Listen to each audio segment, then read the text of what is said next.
হুজুর শাহ, হুজুর আপনি এখন যাবেন গা?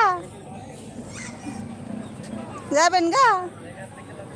হ্যাঁ, আর তাই লাভ নাই, থাকেন, থাকলে যদি লাভ হয়। ও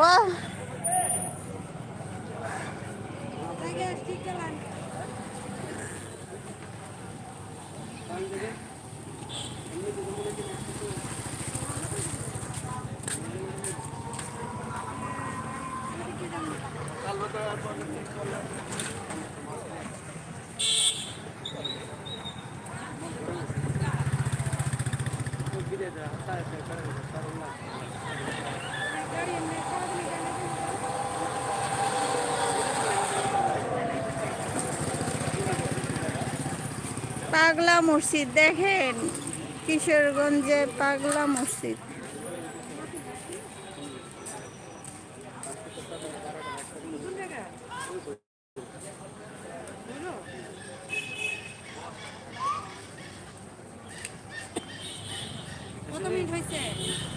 কত মিনিট হয়েছে? আমার এখনো 1 মিনিট হয় নাই। আবার হয়েছে মনে হয় 57 আর আমার হচ্ছে 1 ঘন্টা 2 মিনিট। কেমনে হয়েছে? আপনার আগে তো করতেছি না। না আমার আগে হ্যাঁ, তাহলে তো একটা কিনো। হ্যাঁ হ্যাঁ, আপনি তো মাহফিলে যান, মাহফিলে শর্ট ভিডিও করে সাইডে দিবেন, বড় ইয়ে করে সাইডে দিবেন। ঠিক আছে।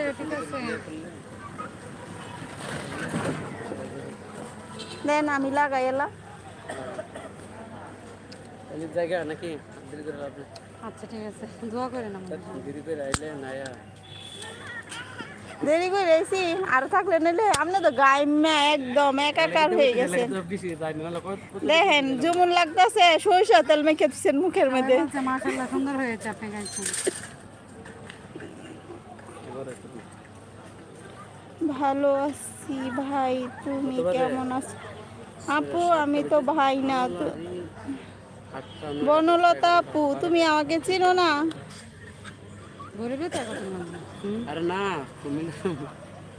বনু, আপনার বাসা কোথায়? কিশোরগঞ্জ। সামিনুর ভাই, আমি যাও নাই কি? তুমি যাও নাই? সামিনুল ভাই যায় নাই। সামিনুর তো বাংলাদেশের না। সামিনুল ভাই বাংলাদেশের না, ভারতের। সামিনুল ভাই, সামিনুল ভাই এসে উপার বাংলার মানুষ। সামিনুর তো বাংলাদেশের না, থাকলে তো ওরে আগে বলতাম। এগুলা কিতা হুজুর রে ধরে লইছি, কুমিল্লার মানুষ। একজন সাংবাদিক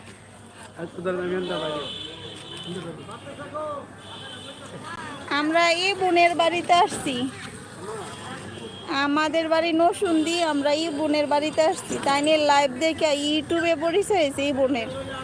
এর জন্য এত দূরেতে 5 ঘন্টা জার্নি করে কিশোরগঞ্জে আসছি পরে বলতেছে বোনের এই আপার বাড়ির কাছে পাগলা মসজিদ, এর জন্য আসছি দেখা করে। আপনি তো আমার ডাইরেক্ট কি করে লইতেছেন। পরে এই হুজুরের সাথে আমাদের বাসে দেখা, এই হুজুরও আমাদের সাথে আসছে। এই হুজুরের সাথে আমাদের আজকে পরিচয় হয়েছে, বাসে দেখা হয়েছে। এই হুজুরের বাড়ি কুমিল্লা, আর এই বোনের বাড়িতে আমরা আসছি। এই বোনে লাইভ করতেছে। আসামে আমার অনেক লোক আছে কথা হয়, এবং ত্রিপুরা অনেক লোক আছে, ওনাদের সাথে কথা হয়। কোথায় বলো? আসামে ওদের লোক আছে, ভারতে আমার ওয়েস্ট বেঙ্গলে বাড়ি।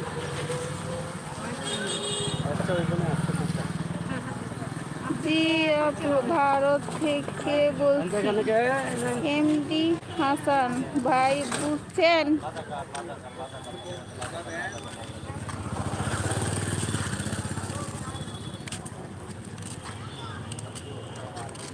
আপনারা আমার লাইফ থেকে চলে যাইতেছেন কেন?